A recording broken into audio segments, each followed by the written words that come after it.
Yes, now we have with us defense analyst Dr. Asma Shakir. Welcome to PTV, welcome to Pakistan TV.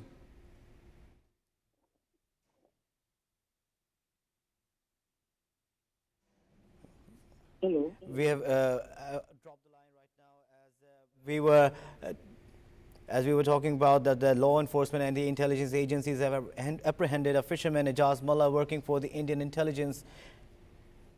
Now we have with us Dr. Asma Shakir, the IR expert. Welcome to Pakistan TV. Thank you. Broadcasting announced and have given the details about that the law enforcement and the intelligence agencies have apprehended a fisherman named Ijaz Mullah working for the Indian intelligence. How do you see this unfolding of a new another spy which was captured, and what should be the next move for the Pakistani intelligence agencies to stop this absurdity now? Yeah. This capture of this spy indicates upon two, three things or the mindset of Indian policymakers. Number one, they are feeling defeated and they are really perturbed to inflict all kind of harms on Pakistan, whether it is supporting proxies or spreading the web of lies through propaganda or injecting spies to get information and to destabilize Pakistan. Number two, when we see the statements of Indian political and military leadership post Operation Sindoor, they all talked about multi-pronged strategy. They all talked about that we will inflict harm on Pakistan through all available mediums.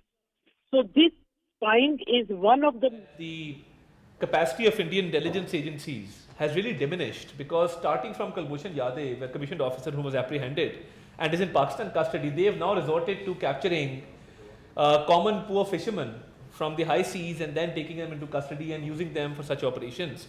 So obviously they don't have much capacity anymore, and they can only try to coerce such citizens who are vulnerable in terms of their location, because he was out fishing and he loitered into the Indian territory. So I think fishermen are captured on both sides and they are often released after every few months. You see their exchange on the borders taking place. But having said that, I think India always resorts to such operations for propaganda warfare to malign Pakistan, and we've always exposed them. And their nefarious designs have been seen by the entire world. So I think it is part of their ongoing campaign, which they've always resorted to at different points in time. But as I said earlier, the Pakistani intelligence agencies, law enforcement agencies are fully alert and at their best. They are at their peak performance and they've always foiled such conspiracies. As far as the legality is concerned, the case is being examined by legal experts and we will see how to take it forward. But yes, this can form basis of legal case. It is currently being examined. जी उस्मान साहब, उस्मान भाई कह रहे सवाल. हाँ जी, आप दोनों अफराद से मेरा सवाल ये है कि पाकिस्तान के खिलाफ Right, Atatar was stating in the press briefing that India gets exposed again and again and gets embarrassed diplomatically worldwide as their misinformation and propaganda always comes to light, and they always get embarrassed with this situation as we were earlier talking with Dr. Asma Shakir. Yes, Dr. Asma, are you still with us? Yes, I'm listening to this. Yes, ma'am. You were talking about the situation after the embarrassing defeat of India after Operation Marka-e-Haq, and how India is responding now. Please continue. This proactive network of spies in Pakistan, sponsored, hired, monitored by our arch rival India, that indicates upon three, four scenarios. Number one, Indian policymakers are still under the pain of defeat in Operation Sindoor. They are unable to digest that Pakistan or Pakistani forces, whom they thought are not capable of defending our motherland, they surprised them and they humiliated them, embarrassed them in front of Indian public, in front of Indian political parties, international community, and even their effort to deceive international community through diplomatic measures was unsuccessful. And there was no one single country except Israel which supported India's policy on Operation Sindoor. Then the second thing is, when we see Indian strategic culture, Hindu Vedas, they clearly instruct any king of a Hindu republic that he should inflict spies in the enemy countries so that they can destabilize the country, they can start new problems in it, and they can detract the nation and bring information for the Hindu king.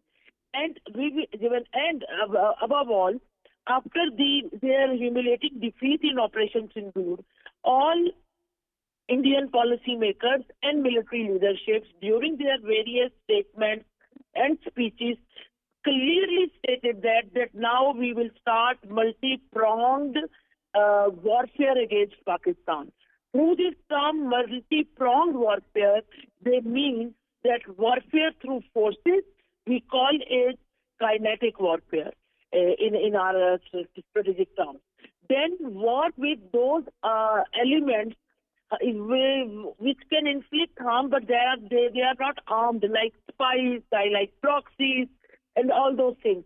So they are not leaving any stone unturned which can help or facilitate them in weakening or destabilizing Pakistan.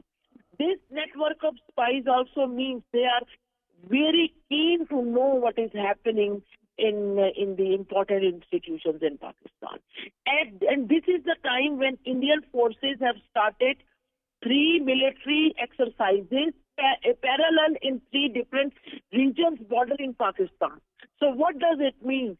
It means that Indian government is so determined to pressurize Pakistan through fear, through threat of war, through threat of punishment, that they are not like letting, you see the TTP and their support for Afghanistan and how they are bucking them up to stand against Pakistan, how they are fanning the misunderstandings between Pakistan and Afghanistan. So I believe that Modi regime is unable to convince not only the Indian political parties, Indian parliament, Indian public, international audience and international institutions about the logic of Operation Sindoor, and they are really humiliated. This is only yesterday when Indian National Security Advisor Mr. Ajit Doval, he stated in a speech that there is no terrorism in India. He with proudly admitted that there is no terrorism going on in India, and during last 10 years there was no major terrorist activity. So this dichotomy, this stupid ideas that a statement for Indian public and a different statement for international audience, that is where Modi regime, that shows that how I would say this